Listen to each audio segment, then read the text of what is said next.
Hi hello students welcome to CMG education. So ఈ రోజు మనం చెప్పబోతున్న టాపిక్ ఏంటి అంటే 10th క్లాస్ లో ఉన్నటువంటి పాలినామియల్స్ అనే టాపిక్ గురించి మనం డిస్కస్ చేస్తున్నాం. అయితే మనకు తెలియాల్సింది ఏంటి అంటే అసలు పాలినామియల్ అంటే ఏంటి, ఓకే, దాని తాలూకా ఈక్వేషన్స్ మనకి ఎలా వస్తాయి, ఫార్ములాస్ మనకి ఏమేమి ఉన్నాయి, నెక్స్ట్ ఆ ఫార్ములాస్ ని యూజ్ చేసి మనం ప్రాబ్లమ్స్ అనేవి ఏ విధంగా చేస్తాము, నెక్స్ట్ అసలు పాలినామియల్ అంటే ఏంటో ముందు మనకు తెలియాలి కదా. సో సపోజ్ ఏం చెప్తున్నామంటే పాలినామియల్ అనేది ఒక వేరియబుల్ అంట. ఓకే, పాలినామియల్ అంటే ఏంటి, ఒక వేరియబుల్. సో సపోజ్ ఏంటి అంటే ఒక ఈక్వేషన్ తీసుకున్నాను నేను. సో ఆ ఈక్వేషన్ ఏమంటున్నాను, p of x is equal to, so p of x కానీ f ఆఫ్ x కానీ ఏదైనా మనం తీసుకోవచ్చు. ఓకే, అలాగా p of x is equal to నేను తీసుకున్నాను. ఆ ఈక్వేషన్ లో ఏం చేశానంటే an into x power of n and అలాగే an minus 1 x power of n minus 1 an minus 2 into x power of n minus 2 and so on అని చెప్పేసి a2x square plus a1x plus a0 అని చెప్పేసి తీసుకున్నాను. అయితే నేను తీసుకున్న ఈ ఈక్వేషన్ లో ఏమని చెప్పేసి అంటున్నాను, ఎన్ అనే టర్మ్స్ యూజ్ చేశాను కదా. ఆ ఎన్ అనే దాన్ని ఏమంటున్నామంటే నాన్ నెగటివ్ ఇంటిజర్ అని చెప్పేసి చెప్తారు. అసలు ఇంటిజర్స్ అంటే ఏం యూజ్ చేస్తాం మనం, సపోజ్ ఇంటిజర్స్ అంటే మనం i ఈజ్ ఈక్వల్ టు మనం తీసుకుంటాం. i ఈజ్ ఈక్వల్ టు ఏంటంటే ఎన్ సో ఆన్ పెట్టేసుకొని -3 -2 -1 0 1 2 3 ఇలా కొన్ని టర్మ్స్ అనేవి యూజ్ చేస్తాం కదా. సో ఇవన్నీ కూడా మనకి ఇంటిజర్స్ అని చెప్పేసి అంటాం మనం. సో ఇక్కడ వాడు ఏం చెప్తున్నాడు, ఇక్కడ ఎన్ అనేది ఏంటి అంటే నాన్ నెగటివ్ ఇంటిజర్ అని చెప్పేసి చెప్తున్నాడు. నెక్స్ట్ అలాగే చూసినట్లయితే ఇక్కడ మనం చూసినట్లయితే మనం యూజ్ చేసినటువంటి ఇక్కడ a2 కానీ a1 కానీ a0 కానీ an-2 కానీ ఏవైతే ఉంటే ఇవన్నీ కూడా మనకి ఏంటి అంటే కాన్స్టెంట్ టర్మ్స్ అంట. ఆ కాన్స్టెంట్ టర్మ్స్ ని ఇంకా ఏమని చెప్తారు అంటే చూడండి, ఇక్కడ ఎక్స్ స్క్వేర్ ఉంది కదా, ఈ ఎక్స్ స్క్వేర్ కి ముందు ఉంది కాబట్టి దీన్ని ఏమంటామంటే కోఫిషియంట్ అని చెప్పేసి చెప్తాం. కాన్స్టెంట్ అని అంటాము. అట్ ద సేమ్ టైమ్ ఏదైతే కాన్స్టెంట్ టర్మ్ తీసుకుంటామో దాన్ని ఆ యొక్క పోలినామియల్ కి ముందు ఉన్నట్లయితే దాన్ని ఏమంటామంటే కోఫిషియంట్ అని చెప్పేసి చెప్తాం. సో ఎక్స్ కోఫిషియంట్ ఏంటి, a1.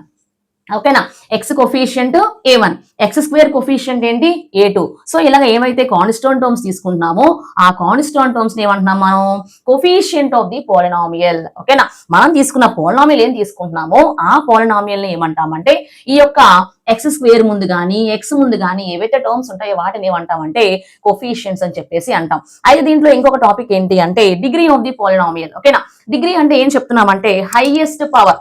ఓకేనా, మనం తీసుకున్న పోలినామియల్ లో అంటే p of x is equal equation తీసుకుంటాం కదా, ఆ తీసుకున్న ఈక్వేషన్ లో ఏంటి అంటే హైయెస్ట్ పవర్ లో ఏదైతే ఉంటుందో దాన్ని డిగ్రీ ఆఫ్ ది పోలినామియల్ అని చెప్పేసి చెప్తాం మనం. చూడండి ఇక్కడ ఏమి ఇచ్చాడు, the highest power of the x in a polynomial is p of x. అయితే ఎగ్జాంపుల్ తీసుకున్నాను నేను. ఏంటి example, p of x is equal to 5x plus 1/3. ఓకేనా, చూడండి ఇక్కడ 5x అని చెప్పేసి అంటున్నాం కదా, x పైన ఏముంది, ఇక్కడ ఏమీ లేదు కాబట్టి 1 అని చెప్పేసి వేసుకున్నాను. అంటే దీని యొక్క హైయెస్ట్ పవర్ ఏంటి 1. ఓకేనా, సో ఇది మనకి ఏంటి అవుతుంది అంటే లీనియర్ పోలినామియల్. ఓకేనా, నెక్స్ట్ అలాగే ఇంకొక టర్మ్ తీసుకున్నాను, ఏంటది py అని చెప్పేసి తీసుకున్నాను. py is equal to 3y square minus 5/2y plus 7 అని చెప్పేసి అన్నాను. సో ఇందులో మనకి హైయెస్ట్ పవర్ అంటే ఏదైతే మనం p ఆఫ్ x కానీ p ఆఫ్ y కానీ తీసుకుంటున్నామో మనం తీసుకున్న ఈక్వేషన్ లో హైయెస్ట్ పవర్ లో ఏదైతే ఉందో దాన్ని ఏమంటామంటే డిగ్రీ ఆఫ్ ది పోలినామియల్ అని చెప్పేసి చెప్తాం అనమాట. సపోజ్ ఇక్కడ 3y స్క్వేర్ అని ఉంది, చూడండి y స్క్వేర్ అని చెప్పేసి అన్నాం కదా, y స్క్వేర్ కి పైన అంటే 2 ఉంది కాబట్టి అన్నిటిలో కూడా ఏంటంటే హైయెస్ట్ పవర్ అదే కాబట్టి y స్క్వేర్ అని చెప్పేసి తీసుకున్నాం. సో ఇది ఏంటి అంటే క్వాడ్రాటిక్ పోలినామియల్ అని చెప్పేసి చెప్తాం మనం. ఈ యొక్క పోలినామియల్ లో మనకి టైప్స్ అనేవి ఉన్నాయి. ఏంటవి, ఒకటి లీనియర్, 2 క్వాడ్రాటిక్ పోలినామియల్, నెక్స్ట్ ఏంటి అంటే క్యూబిక్ పోలినామియల్ అని చెప్పేసి చెప్తాం మనం. ఓకే, లీనియర్ పోలినామియల్, అలాగే క్వాడ్రాటిక్ పోలినామియల్, నెక్స్ట్ అలాగే క్యూబిక్ పోలినామియల్. అయితే లీనియర్ పోలినామియల్ అంటే ఏంటి, ఇక్కడ highest power of the degree అంటున్నాం కదా మనం, ఆ డిగ్రీ వాల్యూ అనేది మనకి ఏంటి అంటే 1 ఉండాలి. అలా 1 ఉన్నదాన్ని ఏమంటామంటే లీనియర్ పోలినామియల్ అని చెప్పేసి చెప్తాం. సపోజ్ ఎగ్జాంపుల్ తీసుకున్నట్టయితే ax ప్లస్ b అని చెప్పేసి తీసుకున్నాను. అక్కడ x పైన ఏముంది, ఇక్కడ x పైన ఏమీ లేదు కాబట్టి 1 ఉన్నట్లు అనమాట. అయితే దాని యొక్క డిగ్రీ వాల్యూ ఎంత 1. సో అందువల్ల ఇది ఏమైంది, ఇక్కడ మనకి ax ప్లస్ b అనేది లీనియర్ పోలినామియల్ అనేది అయ్యింది. నెక్స్ట్ చూసుకుంటే క్వాడ్రాటిక్ పోలినామియల్ అంటున్నాం మనం. ఈ యొక్క క్వాడ్రాటిక్ పోలినామియల్ లో మన డిగ్రీ ఎంత ఉండాలని చెప్పేసి అంటున్నాను, డిగ్రీ అనేది 2 ఉండాలంట.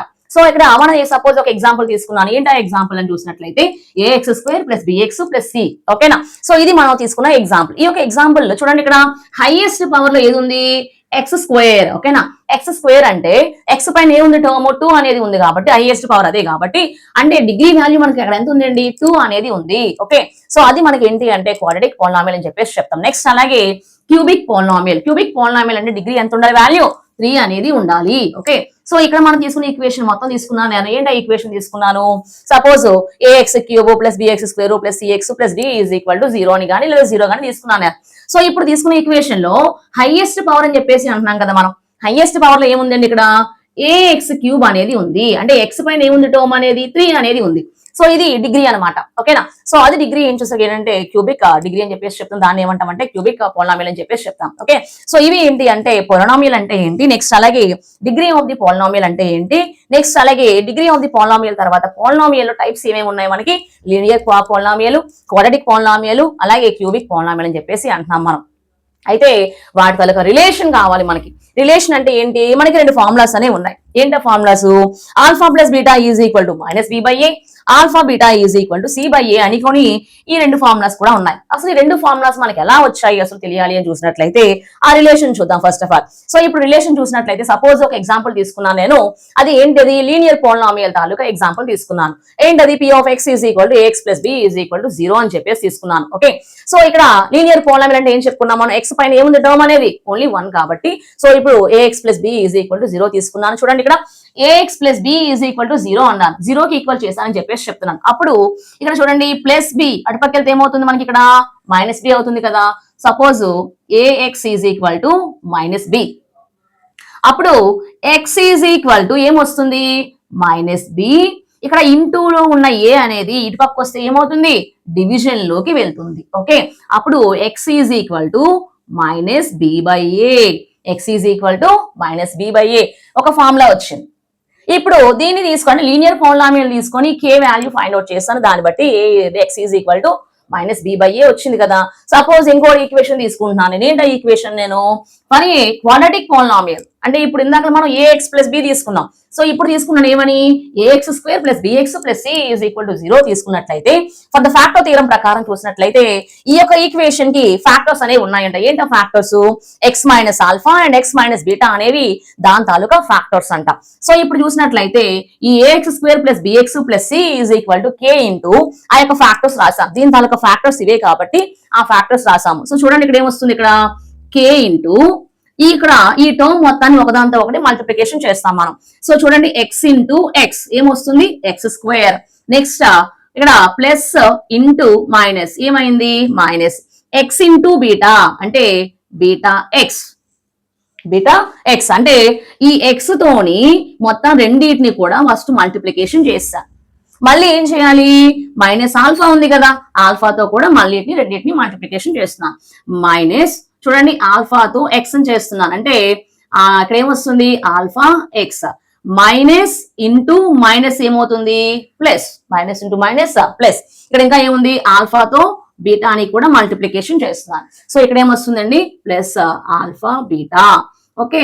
సో ఇప్పుడు చూసినట్లయితే చూడండి ఏమొస్తుంది ఇక్కడ కే ఇంటూ ఎక్స్ స్క్వేర్, ఇక్కడ మైనస్ కామన్ తీసేస్తున్నాను, ఎక్స్ ని కూడా కామన్ తీసేస్తున్నాను, మైనస్ ఇక్కడ alpha plus beta into x రాసుకోవచ్చా చూడండి minus alpha into x alpha x minus beta into x minus beta x. Okay. So ఇప్పుడు ఇంకా ఏం మిగిలింది ఇక్కడ ప్లస్ ఆల్ఫా బీటా అనేది మిగిలింది. ఓకే. సో ఇప్పుడు చూసినట్లయితే ఇది ఇలా వచ్చింది. సో ఇప్పుడు ఏం చేస్తున్నాను కేతో లోపలికి మల్టిప్లికేషన్ చేసేస్తున్నాను. సో కేతో లోపలికి మల్టిప్లికేషన్ చేసేస్తే కే ఎక్స్ స్క్వేర్ మైనస్ ఇక్కడ ఇంకా ఏముందండి k into alpha plus beta into x, next అలాగే plus alpha beta into k. చూడండి కే తోని లోపలికి ఎక్స్ స్క్వేర్ కి మల్టిప్లికేషన్ చేశాను, ఈ టర్మ్ మొత్తాన్ని ఎక్స్ మల్టిప్లికేషన్ చేశాను, కేని ఆల్ఫా బీటా కూడా మనం మల్టిప్లికేషన్ చేసాం. సో ఇప్పుడు ఇటుపక్కన ఈక్వేషన్ ఏముంది A X square plus B X plus C అనేది ఉంది.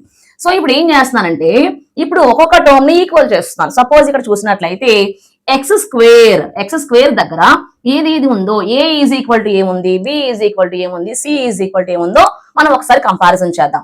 ఓకే. సో ఇప్పుడు కంపేర్ చేసేటప్పుడు ఇక్కడ కేఎక్స్ స్క్వేర్ ఉంది, ఇక్కడ ఏఎక్స్ స్క్వేర్ ఉంది కదా, అంటే ఏం రాసుకోవచ్చు ఇక్కడ మనం a is equal to k, a is equal to k అని రాసుకోవచ్చు.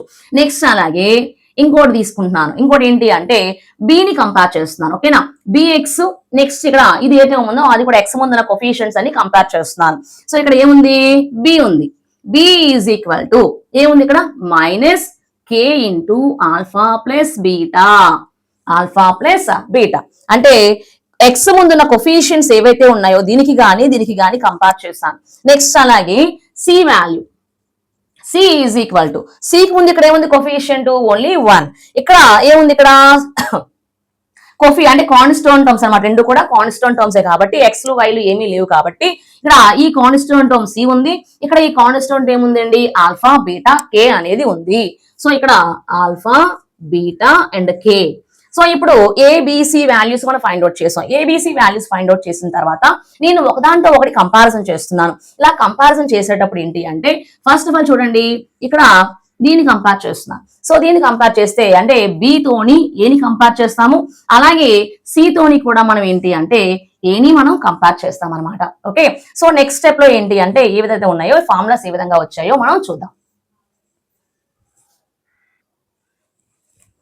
సో ఇప్పుడు కంపేర్ చేస్తామని చెప్పేసి చెప్తున్నాం కదా a is equal to k b is equal to minus k into alpha plus beta and c is equal to alpha beta k అని చెప్పేసి అన్నాను సో ఇప్పుడు బి అని అంటే ఏని బేస్ చేసుకొని ఏం చేస్తున్నాము బిని ఏతో కంపేర్ చేస్తున్నాము సిని కూడా ఏతో మనం కంపేర్ చేస్తున్నాం ఇలా కంపారిజన్ చేసేటప్పుడు ఏంటి అంటే first of all b by a అని చెప్పేసి అంటున్నాను నేను so b by a b value మనకి ఏమొచ్చింది minus k into alpha plus beta వేసాను అండ్ ఏ వాల్యూ మనకి ఎంత వచ్చింది కే వచ్చింది కాబట్టి కే కూడా వేసేసాను సో ఇప్పుడు b by A is equal to చూడండి and k cancel okay k cancel కాబట్టి ఇంకా ఏం మిగిలింది ఇక్కడ minus alpha plus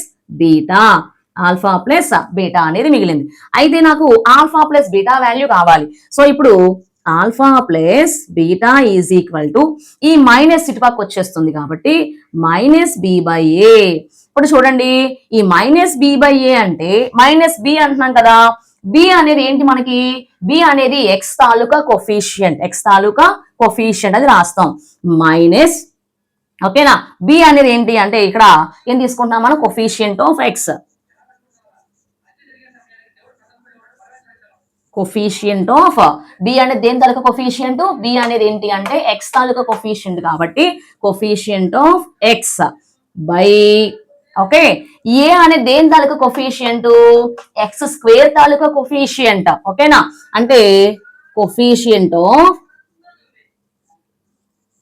X square coefficient of x square అంటే alpha plus beta is equal to minus b by a రాసాం కదా ఈ మైనస్ బి బై ఏ అనేది బి అనేది దేని తాలూకా కోఫిషియంట్ ఏ అనేది దేని తాలూకా కోఫిషియంట్ ముందు మనకు తెలియాలి బి అనేది ఎక్స్ తాలూకా కోఫిషియంట్ ఏ అనేది ఏంటి అంటే ఎక్స్ స్క్వేర్ తాలూకా కోఫిషియంట్ సో అందువల్ల ఏంటి అంటే alpha plus beta is equal to minus b by a అని చెప్పేసి మనం ఒక ఫార్ములా తీసుకున్నాం మనం ఓకే ఇది ఒక ఫార్ములా నెక్స్ట్ సి బై ఏ చేశాను సో ఇక్కడ ఈ ఈక్వేషన్ ప్రకారం సిని ఏతో కంపేర్ చేశాను ఇలా కంపేర్ చేసేటప్పుడు ఏంటంటే C by A is equal to alpha beta and అలాగే కే తీసుకున్నాము నెక్స్ట్ అలాగే ఏ ఈజ్ ఈక్వల్ టు కూడా కే తీసుకున్నాం మనం చూడండి ఇక్కడ మళ్ళీ కే క్యాన్సిల్ ఇంకా ఏం మిగిలింది ఇక్కడ alpha beta okay alpha beta is equal to ఏం మిగిలింది ఇక్కడ సి బై ఏ అనేది మిగిలింది ఇక్కడ సి బై ఏ అని చెప్పేసి అంటున్నాం సో ఇది కూడా ఫార్ములానే ఓకే అయితే ఇక్కడ సి అనేది దేని తల కోఫిషియంట్ ఏమి కాదు కదా కాన్స్టెంట్ అన్నమాట ఓకే